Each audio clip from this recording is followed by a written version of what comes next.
El nostre grup es dedica a l'estudi de dues malalties, la colitis ulcerosa i la malaltia de Crohn. Aquestes són malalties intestinals cròniques que causen inflamació en l'intestí dels pacients i això pot repercutir molt negativament a la seva qualitat de vida. El principal obstacle que m'he trobat al llarg de tota la carrera investigadora, que ja són 3 dècades treballant en investigació, és un que crec que afecta tant a homes com a dones, que és la pressió constant que tenim per la producció científica. Si bé és cert que això afecta a tots, quan poses en el mig la maternitat, que és una època que afecta més encara a les dones, com a mínim ens treu més energia i més temps, doncs combinar aquesta pressió constant amb la pressió i la feina i l'esforç que suposa la criança dels nens doncs pot tenir unes repercussions negatives en les investigadores i crec que és el que desanima a moltes dones a continuar.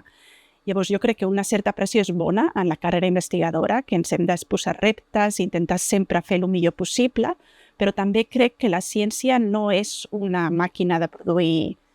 outputs, no? Articles, patents, resultats mesurables, sinó que té una part molt important de creativitat i també de prendre riscos. I que quan la pressió és massa forta, el que passa és que moltes investigadores doncs, o bé abandonen aquesta pressió o bé acaben fent una feina molt més limitada, més segura, no? Sense tanta innovació. I jo crec que la ciència ha de tenir innovació, però per tenir innovació ha d'haver-hi un suport de les institucions i dels finançadors, entenent que hi ha períodes de la vida en què aquesta productivitat ha de baixar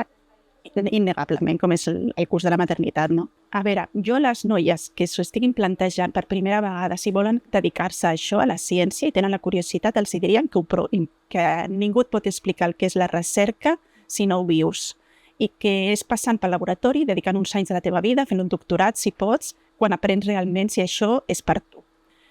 Després del doctorat hi ha moltes opcions que no són necessàriament recerca científica i per tant jo les animaria molt a provar-ho per a elles mateixes, no? Si això és una cosa que els hi atreu.